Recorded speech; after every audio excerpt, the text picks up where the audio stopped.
Hello, Mark. All together? No, it's not good enough. Hello, Mark. Thank you very much. I'll shout if you get stuck. Normally, when you go to these things, we have this nice fake row that occurs. Is the internet going to kill TV and TV going to kill the internet? Anybody's here, been here for the last day or so has discussed that's probably the wrong question. And actually, if you talk to anybody from a digital perspective or a client perspective or a TV perspective, that's not the way they think. However, how's it going to work? So what we've got is a sort of bizarre presidential debate. I'll explain the format to you. We have three proponents who are going to argue their case of what they think the future is from their perspective, and they are persuading a gentleman on our far left, who I'll explain who is in a moment, who is a client, advertiser, as to what, and then he's going to decide which one. You also, at the end, get to decide which one you think is most persuasive, okay? So that's the format. Let me introduce who they are. First off, we have, and they'll wave so you know who they are, we have Pete Blackshaw. Pete, would you like to wave for everybody? There you go.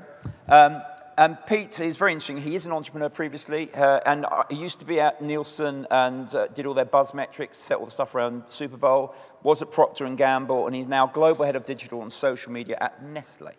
Okay? Next to Pete, we have another disruptor. We have Andy. And Andy's from MOFILM, who's a disruptive thing in that it supplies content to leading brands, for example, like Pepsi, also Coke, Visa, Unilever, and they crowdsource, but probably more correctly, they ad source, but they ad source from 55,000 filmmakers around the world. Right? Disruptive model number 2, so he's going to talk about how to do it. Then we have, next to him, we have Rich Riley. Rich Riley, believe it or not, sold the toolbar to Yahoo in a previous life, so it's responsible for him as you go through. And he was running, I don't know if you've moved yet, EMEA for Yahoo. He's now Executive VP for the Americas. And then finally, we have the person who's got a delightful job of being disruptive influence within Germany's largest TV company, TV broadcast, RTL, and that's Marc Schröder. And he's MD for RTL Interactive. Okay, so those are our three advocates. They'll each go up in turn, and if they get over their allotted time, I run up and drag them off personally, and then Pete will interrogate them. And their job is to persuade Pete. Okay? Yeah? And their job is to persuade you. Okay? Oh, thank you.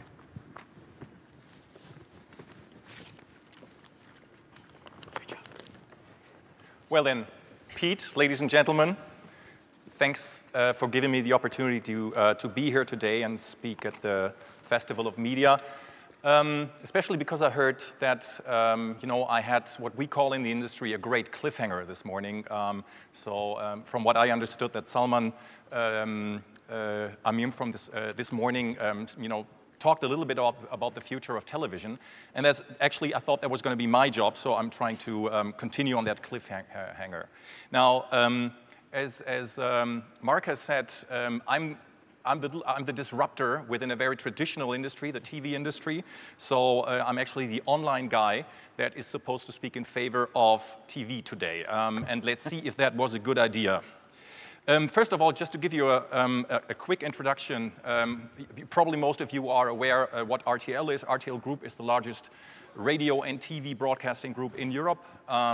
And I represent the German operations.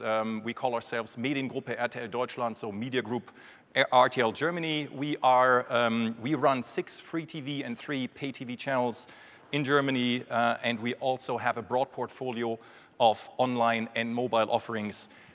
What most of you probably don't know is that we have activities also in social media. So we are the #1 runner-up to Facebook in terms of social media platform with a platform called Wer kennt wen. We're also the #2 runner-up to YouTube in the German market with a video distribution platform called Clipfish.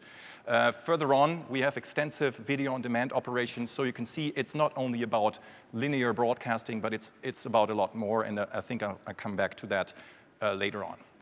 Now, you see a lot of blinking and flashing back there. It is just to show you there is a lot of things going, there's a lot going on, a lot of change. And what I wanted to talk to you about is digitization. So many industries have seen digitization as a substantial threat to their core business. Look at the music industry or radio, look at print, newspapers, and magazines, they have seen declining usage over the last 10 to 15 years. They've seen new competitors, and they have seen the destruction of their traditional business model. We in TV, interestingly, have not seen that. We see digitization, of course, as a challenge, but also as an opportunity, because we see more screens. That means more exposure. That means more time in front of a screen. That, time that was previously spent with reading newspapers, waiting for buses, shopping, and so on, are spent in front of screens. And that means more usage and more eyeballs. Now, as I said, unlike other media, TV consumption has not been negatively affected by digitization. On the contrary, throughout the last 25 years, we've seen increase in TV usage. And this is numbers in the back you see from Germany, and I think we saw some statistics earlier on. So it's more than 230 minutes. That's almost 4 hours on average that an average person watches TV in Germany. And then you would think, okay, there's all these new media, and that's going to cannibalize TV consumptions. On the contrary, we've seen that internet usage has been a real additional media usage. And you could ask yourselves, so where does that time come from? Do people have more time? Well, there's two effects to that. First of all, this is time going to media that was previously spent on other things. For example, on writing letters, having phone calls, going shopping, going to the post office. So you have to be very careful when you look at internet usage numbers, because we believe that this is not necessarily media budget, but it's also commerce budget, communications budget, and so on. So that's one effect. It's like new time that was taken away from other activities. And secondly, a lot of that usage is actually happening in parallel. And I think we're going to have that second screen discussion a lot when we get to the panel discussion. Now, why is that so? Why has TV not been negatively affected, even though digitization is almost over in Germany? Well, we think there is a lot of very basic behavioral things to TV. For example, the TV schedule structures the day of a lot of people. They want to be forced into that schedule, even though everybody thinks, okay, I want to have everything on demand. Research that we've done actually concludes the opposite, that people like the fact that certain things start at certain times. Second of all, TV, and I have to say this, is probably the most involving medium of all.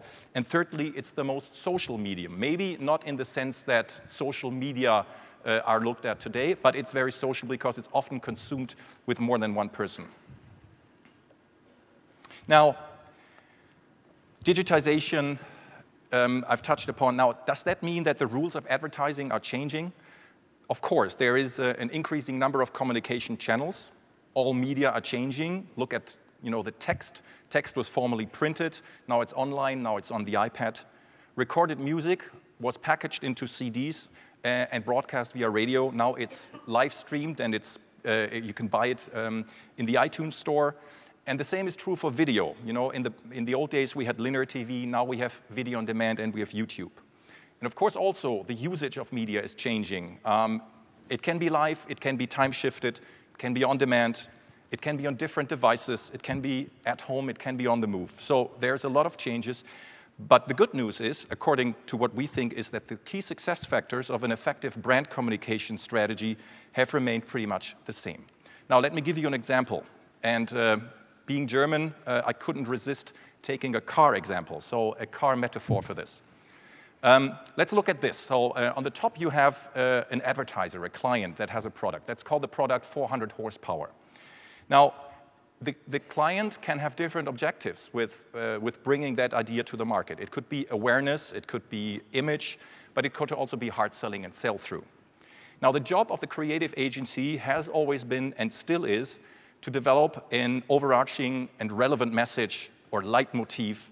Here, it would be kind of the car category. Now, the media agency has to deliver traction to that, has to choose the most effective and efficient route to the consumer. And the media is just the channel, so the road, so to speak, to deliver the message. Now, does that picture change just because the streets become digital? We believe no. The user chooses the road or the medium according to the main technical functions and also according to the user situation. So Of course, a blockbuster movie is best seen on a large TV screen, but sometimes it can be watched on a mobile phone if it really has to be. Now, what is the best measurement for that situation? That's, of course, reach. And what is the best currency for that? That is the cost per thousand. Now, there is another usage situation, and that's a usage of highly interactive, highly communication-oriented. And that is best done on a personal device, like the PC or the mobile. But it could be done on the TV if it has to be. Now, what is the best measurement for that? It's probably the likeliness to interact, the likeliness to buy. And in that context, the best currency is a cost per order, a cost per lead, and so on. And I think we should not mix these two, and I think we can come back to the discussion later on. Bottom line, some cars are optimized for specific roads to maximize efficiency. Some creative campaigns are optimized for specific media. It is the combination that wins. So if to stay in that metaphor, sometimes you have to take first the highway, then the country road, and then finally the little path to arrive at home. Now, where does that leave us? Our belief is that there is a winning combination out of TV and online video, so of linear and non-linear, so to speak. You all know the advantages of TV. First, it creates high reach in a very short time. It is emotional, evolving, and social, and it's probably the medium that can be planned the best. You also know the advantages of online. It is interactive, highly involving, it can deepen your interaction with your customers, and it adds specific target groups. The only, and from our point of view, last stumbling block is that there is no universal and cross-media currency that would tell you how to combine these target groups and find out if you actually are talking to the same people on the left and the right side, or if you're adding new net reach. So what we're trying to do as RTL in Germany, we are trying to establish a market solution for a cross-media currency that would actually be, that would help you to answer those questions. And we want that to be a real market solution, not a one-off thing. So that's why we are working together with the major advertising associations in Germany, that is especially ACMA. So we're pretty confident that we can deliver this new currency to the market in the first quarter of 2013. Ladies and gentlemen, as Marc has stated in the beginning, this discussion is not about TV or online. It's about how to combine TV and online in the most intelligent and measurable way. Thank you very much. Marc, just stay there for a moment. Persuading this man. Thank you very much. Right, so you're persuading this man here. Pete, any question while we've got Marc up? I have one question. In terms of the way you sell to advertisers, are the salespeople that are selling the TV ad time, are they equally incented to sell the online platform, or is it divorced? No, they are. They have the same incentives, so online and TV goes along. So they have both targets. And it's interesting that the online salespeople have TV targets as well. Okay, thank you. Okay. Good.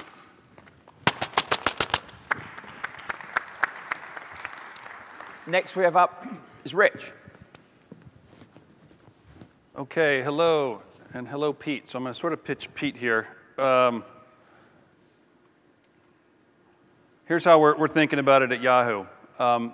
First of all, TV is huge. It may stay huge, and that's perfectly okay from our standpoint. As far as I can tell, especially us Americans, basically sleep, work, and watch TV. It's almost 3 hours a day, 60% of leisure time, and it's growing.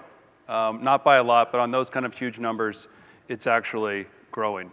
So we don't think TV is going away by any means, but we do think that TV will no longer be the exclusive place where people consume video. And here's why. For 17 years, the internet industry has been completely tied to a single device, the PC. And the PC is meant to be a productivity tool. It's lean forward, it has a keyboard and a mouse.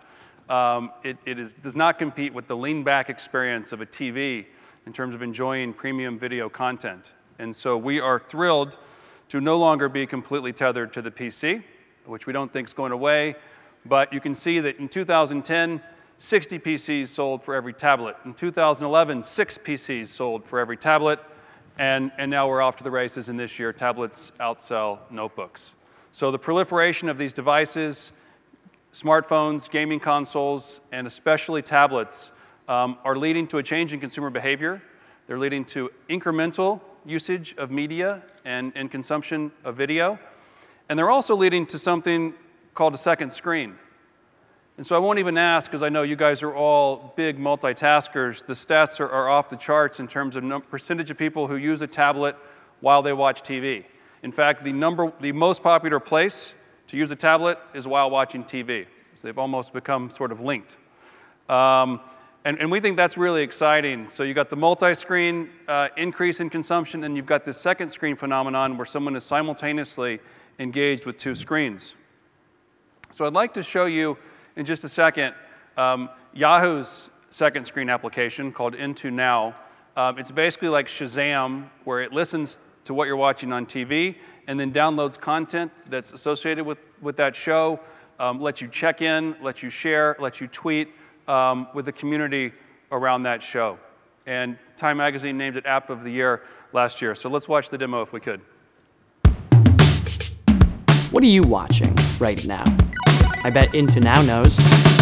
Just tap the green button on your iPhone, Android, or iPad. Good morning, everyone. We are learning so much more overnight about Bernie Madoff. Into Now is an app that identifies what you're watching right down to the episode, even if it's airing for the first time. Once you've tagged a show, things get interesting. Into Now for iPad looks beyond what you're watching and gives you the related information you want. I know, it's freaky. You can learn all about what you're watching as you watch it. You get all your stats and scores right on your iPad, so you won't miss a play. Want to join the conversation? You can discuss the show with your friends on your iPhone, Android, or iPad.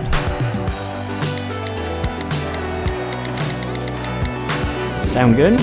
Then download the free app, turn on your TV, and see what everyone's into now. Okay, a little taste of Into Now. It launched in November. It's had over 3 million downloads, and hopefully you got a little feel for how enriching that can be if you're watching a sporting event or any other kind of broadcast in terms of all these different elements that can be brought relevant to that show. So what does that mean for advertising? Here's an example of someone's watching the Golden Globe Awards and just a simple sponsorship of a poll, of voting in real time. Who's likely to win, being able to share that with the other people who've checked in for that show. And I think if we talk about what we could do with the Nestle, you know, we could sync this, we can Shazam your ad, and we can sync it with what you're playing on broadcast and bring in additional content about your product. We can offer, we can target at the user level in terms of promotional opportunities. So someone who wants to actually know where they can buy that particular product close to where they are at the time. So this really unlocks all the data that we have in digital, all the targeting capabilities, and lets us sync that with what's happening in broadcast. So, you know, it's really early days with this, but we think the possibilities are tremendous in terms of where we take this and how we work with all of you and hopefully Nestle to enrich the consumer experience and engage more deeply. The other thing I wanted to share quickly is that, you know, video is about 10% of online advertising today, but it is growing faster than any other product. 50% year-over-year growth. The demand for it is just enormous. And I think you all are familiar with pre-roll and mid-roll and post-roll. But I also wanted to make the point that video does not have to necessarily be attached to video content. We can also do things, and I'll show this quick demo of a homepage takeover that tries to make the point you can run a full video advertisement on a homepage at any place where that audience is that wants to be targeted in a big way. So we could just show this demo quickly of an actual ad we ran in Brazil.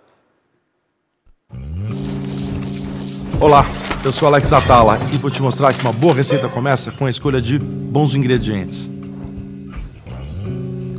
Esse aqui. So I think that gives you the flavor for it. But basically, we can do whatever we want with this format. We can take a full-length video, full-length commercial, run it in this sort of very high impact, full screen takeover, sight, sound, and motion kind of way. Tá bom, mas pode ficar. Cool. Okay, to sum it up, we think TV is huge and may stay huge and think that's just fine. The tablet really changes the game for us for both consumers and advertisers. Multi-screen and second screen will both be big. Second screen experiences are truly awesome. I know they're really just getting here to Europe, but the Americans are falling in love with them very, very quickly.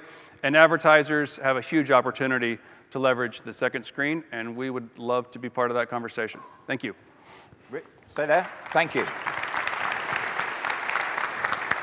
So, Pete, what we've got, Rich up? Well, first thing I want to say, anybody who was looking at that and is tweeting Nora, I would hope they would replace the word with Maggie. You gave two specific examples. One was very inviting and engaging, participatory, if you will. The other one was actually rather interruptive. Have you thought about the negative side effects of ad models that are inherently interruptive to consumers at a time when they have more leverage, power, and certainly the tools to punish you if you mess up on that front? Certainly. So it's a great question. It's something we think a lot about and track very carefully. We have found that the right ad with the right brand and the right content can actually be additive to the user experience. So some of these pages can feel boring at times to consumers, but if it's a movie that's launching or a new product or an exciting format, we don't really find too negative of consumer reaction. We also make it very, very easy to close the ad if someone doesn't want to see it. And then we also try to put the ads in key intercept points. So when someone's typing an email or something like that, horrible time to interrupt them. But after you've sent an email, before you've started navigating the site, can be more intelligent points. So we're always trying to strike that balance of delivering the message effectively, but in a way that the consumer hopefully appreciates, but certainly doesn't get frustrated by. Okay, thanks. Okay, thank you. And our third persuader is Andy from MOFILM. Morning.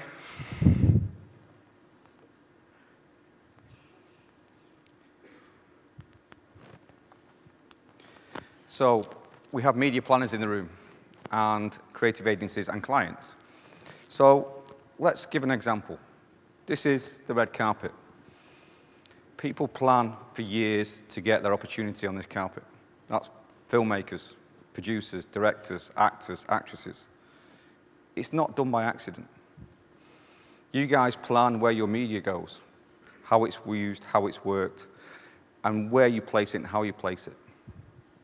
There are really good things that go on this red carpet, and there are really bad things. She chose that dress. She had the opportunity all year to get multiple dresses, but she chose that dress, knowing the value it would produce around the world in terms of media. People do plan ahead of the game. He had to score the goal. He had to make the T-shirt. He had to actually be triumphant. So as a Mancunian, the new Balotelli Eyes is a fantastic opportunity to actually make your advertising work in the right place at the right time. But what you need is content. So are things changing? Are things uncomfortable? Well, ask the music industry. Ask the major studios. Change was uncomfortable, but it's happened, they've transitioned through, and they're coming back. Advertising is based on one thing, happiness. And you know what happiness is? Happiness is the smell of a new car. It's freedom from fear. It's a billboard on the side of the road that screams with reassurance that whatever you're doing, it's okay. How do you sleep at night? Bed made of money. Guys, the bed made of money is over. Let's be honest, it's a great program. People want to advertise around it. It goes on every single screen. You choose when you watch it, where you watch it, and how you watch it. That is not going to change. How you advertise around it, what you place around it, is starting to change.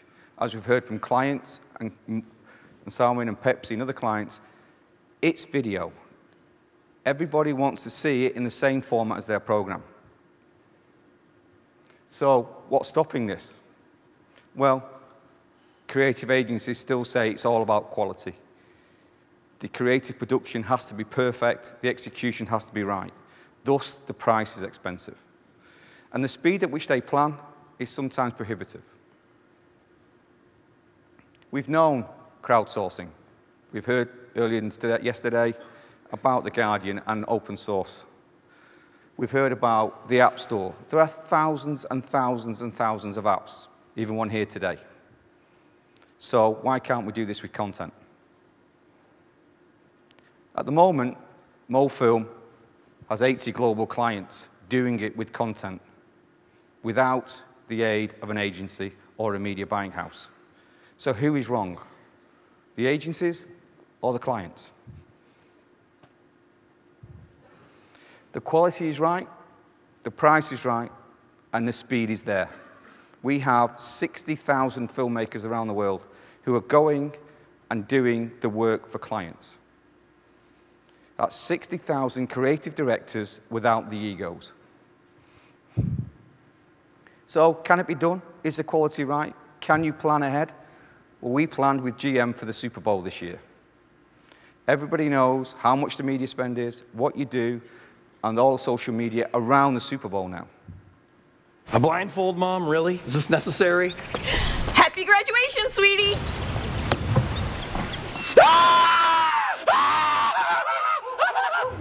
I can't believe you got me this car! Amazing!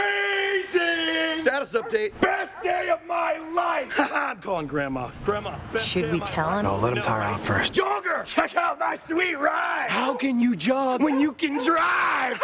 Not yet. He's losing steam. Just let it run its course. Marry me right now! So marrying you right now. We're getting married! This is the best day of my life. Hey, Steve. Best gift ever. Love the car. Best gift ever. Woo! Best gift ever. Yes. Camaro. Another reason why Chevy runs deep. Hey!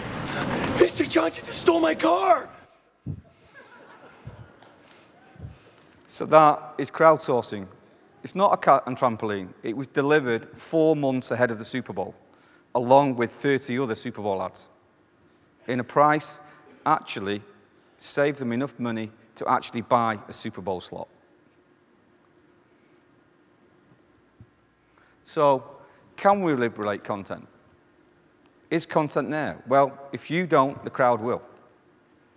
People are doing it today. The clients need more content. The crowd's willing to give it. The model is changing.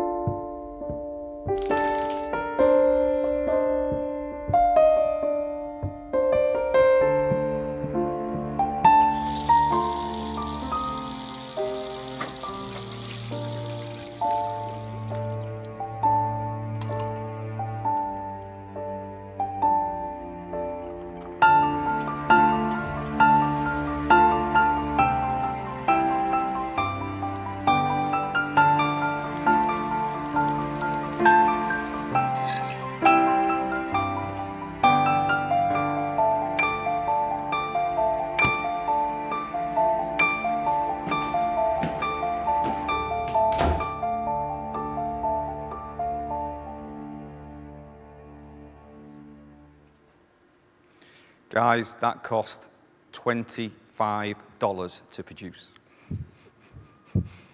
Not $25,000. That was shot in their apartment in New York with paper and paper cutters. And they work for an agency. They work as media buyers and planners at an agency. What do they want to be? Creative directors. Are they good enough?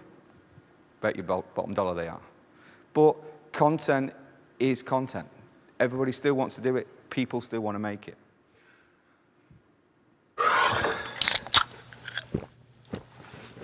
Here we go. New Mountain Dew commercial. Crime thriller. We're at the station. The mayor's held for ransom. We already made the drop. Answer it. Detective Jones here. Yes, right away. Mr. Smith? No time. We take to the streets. We dodging cars. We running through traffic lights. It's crazy. All units report to 4th and Liberty. Over. I slide across the hood of the car to save 1.2 seconds of time. Hoo-ha! Open the door. We open the door, and there you are. are the mayor. You have a time bomb strapped to your chest. Is that a real bomb? Quick! Evacuate all pedestrians! You know, this is... Get a hold of yourself. 15 seconds! Enter the bomb squad! Excuse me, ma'am. You just think here.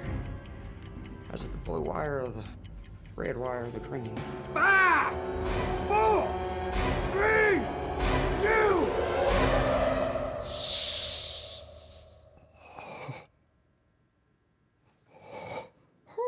Bombs defused, I saved the day, I chugged the dew. End of commercial.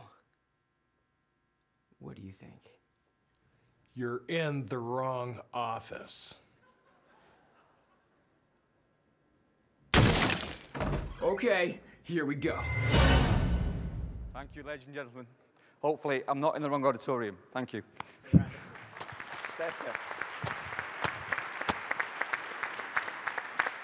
So, Pete, where did this go, remember? So, I think there's two ways of thinking about media efficiency as I listen to your presentation. One is, how do we disintermediate cost structure to deliver content at a lower price? The other one is, how do we take any piece of ad content, irrespective of starting price, and amplify it or get additional life out of it, whether it's extension and online conversation? How do you think about the second part? I mean, is there a new criteria that we bring to the table in designing ad copy with an eye towards sustained conversation, latency online? In answer is no. In truth, quality and relevance and timing is still as important. You know, if Allspice worked, you know, if you looked at the Chevy ad earlier, that's had, what, 4 million unique views. Why? Because it was placed around the Super Bowl. Everybody wants to watch the Super Bowl ads, and then when you do, you want to share the Super Bowl ads. So it's relevance. It's still the same. If the content's good enough and it's relevant, people will watch and people will share. Okay. Fact. Okay. Thank you very much. Come and join us then. Right, so I'm going to try and ask as little questions as possible because this is the gentleman that needs to play. But I'm going to start, if I may, just by asking you a question to give the people.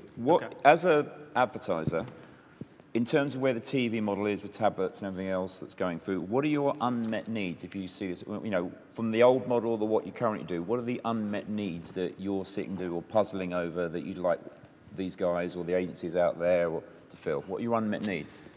Well, to take a step back, at Nestle, we have something known as brand building the Nestle way. It's our brand building framework, and we have a series of rooms that are in the brand building house, and one of them is creating engaging brand experiences, another is delight with product experience, another one is know your consumer deeply.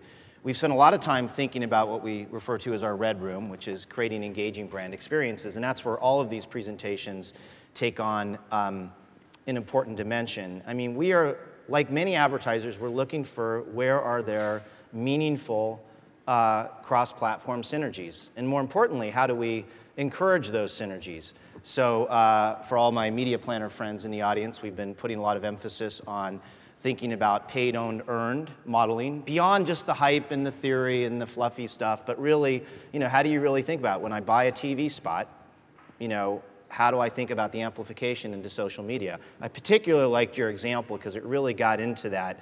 I am watching a piece of programming, I'm watching a piece of ad copy, and I have an opportunity to engage in multiple ways.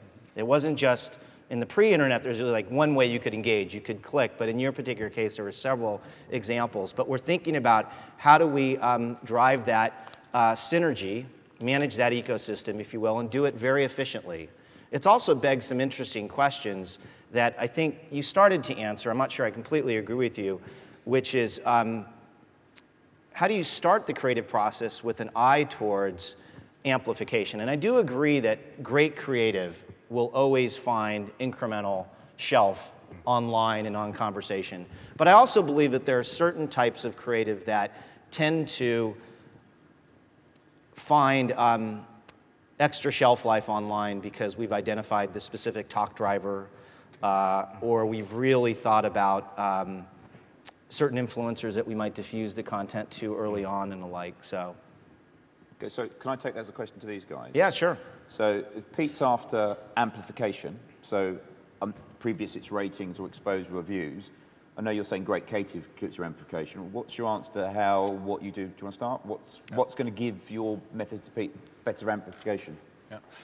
I mean, I was impressed. I mean, of course, we've looked at it earlier on by the Yahoo model into now as well, because I mean that's what second screen is all about. It's like you know, having the involvement of a very impactful TV commercial, and then extend that to a more interactive way of communicating.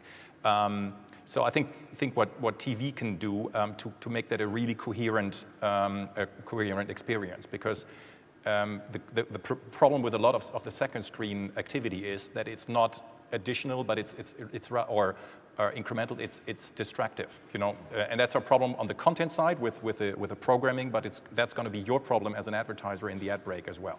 So who's telling you that while you're watching the Coke commercial on air, that there is no Pepsi commercial online?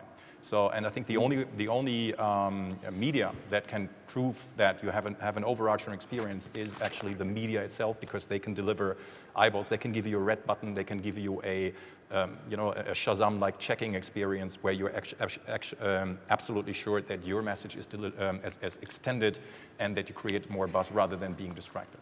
But do you always think that we need to meet the offline ad with an online ad, or do we simply need to think about how do we use whatever tools available to us to just engage the consumer? One could argue that you make the offline advertising more effective by getting consumers into a community and just getting them to talk about it, whether they're getting hit with another reinforcing ad or not. They're already engaged, they've been stimulated and the like. And what I'm trying to figure out, it kind of goes back to my question about interruptive, to make sure that we're always making that experience meaningful and engaging and rewarding. We talk a lot at Nestle about attract and reward, and that's where we can sometimes butt heads against the more interruptive ad models. The TV spot may be enough. We just need to nurture the conversation, knowing that the more they engage, the bigger payout or ROI we'll get off the original stimulus. So Rich, amplification, so how do you approach it? What's your answer to how you could amplify it, or how you could join up the answer? Sure, well, I think we're in a new era where now there is a second screen there while someone's watching a TV spot, and it's a very, very powerful screen, and it brings all the digital capabilities to it, and we can now connect it to what's on the screen. So it is amplification is exactly what it is, and it lets you engage the consumer, have a conversation, lets them share, lets you target. I mean, all of these things, and I think it's just huge. So I think it's the perfect amplifier made possible by the tablet. Andy, I'll pick up just what Pete said earlier. So we all buy that great creative in the right place gets amplified. I think, if I'm right, correct me if I'm wrong, what we're saying, actually, how do we brief in other things around it to amplify, whether it's topicality or a trend? Relevance. So do you brief that in, or is it? We brief all that in. I think one of the things just highlighted is still today, 98% of content online for advertisers is repurposed television commercials. Only 2% of content online is actually made for a relevance. So actually making more content is relevant. That was tweetable. Did you hear that? Yeah. I actually took out one of the S's to make it. I won't say it. So if you're looking, most of our clients now are briefing in for specific projects, specific briefs. Mm-hmm.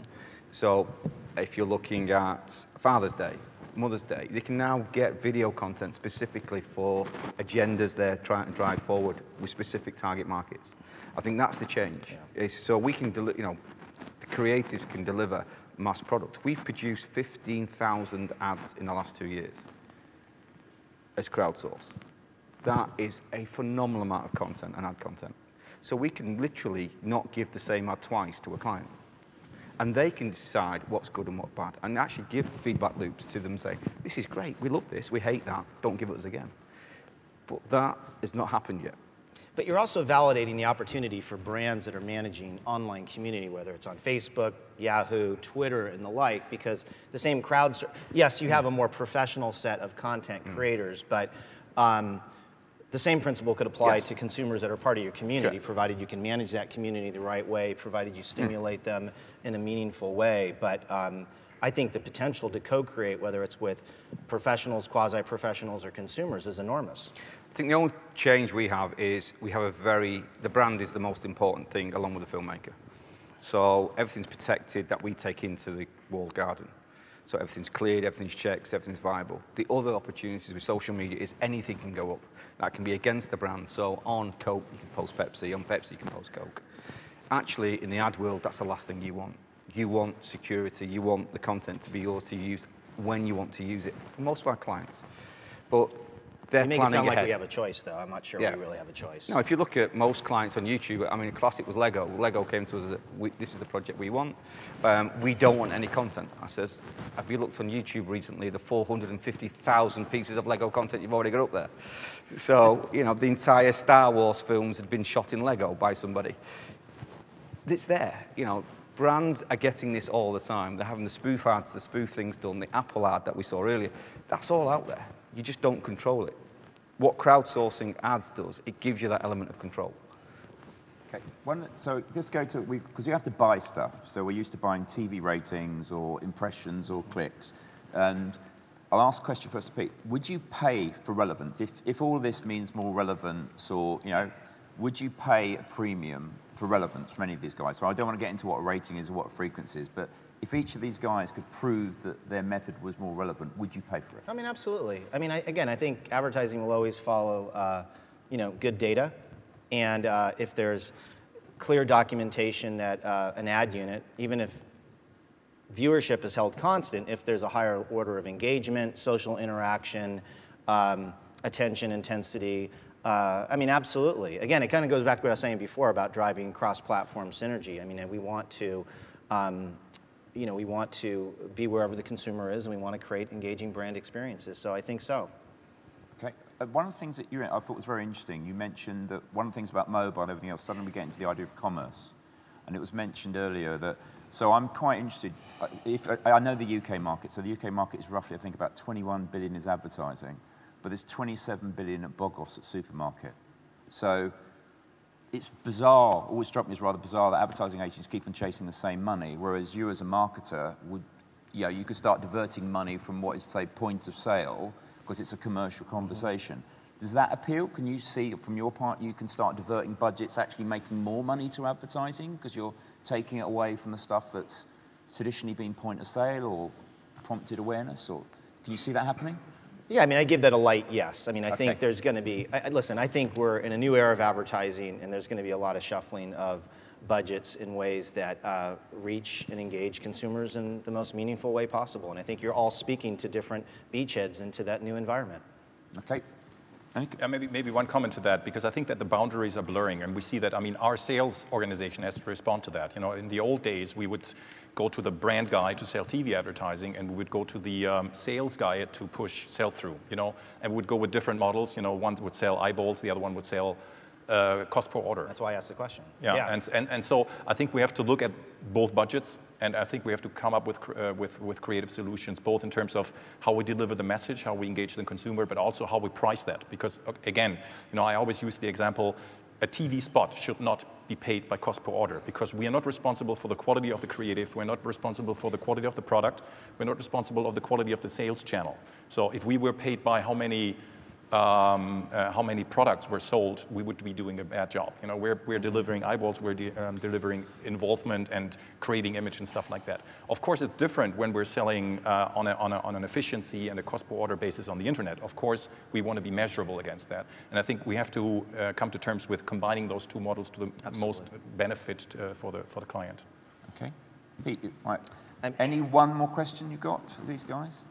Well, just a comment on that is, I mean, this is why I emphasize things like the paid, owned, earned modeling. I think all advertising buying needs to be very thoughtful with that framework. I don't think you can buy any advertising in a vacuum on TV. It's going to have some type of earned media potential, or it goes negative, which is spurned media. And so that needs to be spurned media, negative. And that needs to be built into the model. Some call it negative GRPs. And this is very right. I think there's a new accountability in advertising where, you know, even if you're not trying to amplify off of TV creative, if it goes negative for some reason, I think we're accountable for that. And there's plenty of evidence online when things go south. Okay, right. We're going to do two things now. Each of you has got imagine he's only got one meeting to book, okay? Yep. So you've got the lift pitch between him and that door to explain to him why he's going to book a meeting with you first. Then I'm going to ask you guys, which meeting do you think you would book? Okay, and then you've got to make your mind up first. You're not going to be crowdsourced for your answer. Are they going to pitch it in a tweet? Yeah, you can pitch it in a tweet. So, short pitch, why does he book your meeting first? I mean, if you want to get your message out, there is no other medium than TV. If you look at consumption, YouTube would have a 1% audience share in Germany. I mean, it's huge. It's billions of impressions, but it's 1% of audience share. So that's, you know, if you want to reach any person in Germany, you have to do TV. You reach anybody within a week. If you combine that with online, come on, car park. Dude's it's a long way. It's a long way. It's a long way. 10-story elevator pitch. If you combine that with online, you can combine the best of both worlds. That's the longest tweet I've ever seen. Oh, that was a tweet. Okay. 140. Okay. Rich. Yes, Pete. We're a leading digital media company. We reach over 700 million users each month online, and we can absolutely help amplify your existing activities, engage consumers more deeply, use cutting-edge technology like our Into Now second screen application, and work with you to better target and engage your audience. Well, thank you, Rich. Pete, let's create great content together now that is relevant. Okay, great. Right. We have lights up. Is that possible? If you want to vote for Mark, can I have your hands up? And no changing of your mind, guys. No, yeah? Vote for Mark now. You can judge this at the end for me, okay? Okay, hands down, thank you very much. If you want to vote for Rich to have the first meeting, put your hands up now. That's pretty good.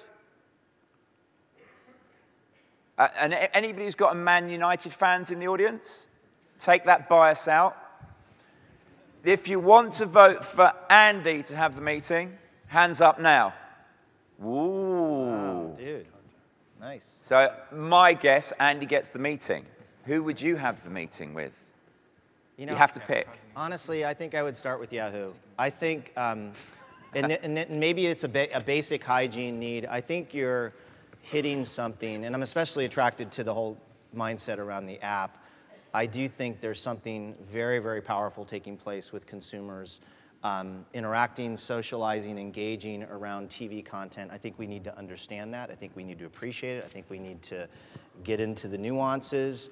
I think we need to do a lot of test and measure, and I think it's something we can start doing immediately. I actually really like what you do. I see that as kind of a longer run area, but I've got to immediately figure out how the area that I'm already putting a significant amount of investment is stimulating online engagement.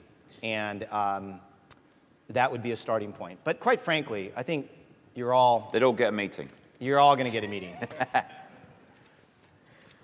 Right, another thing to do. Now take your hands up, put in front, give a round of applause for our 3 panelists, please. 4 panelists. Thank you. Gentlemen,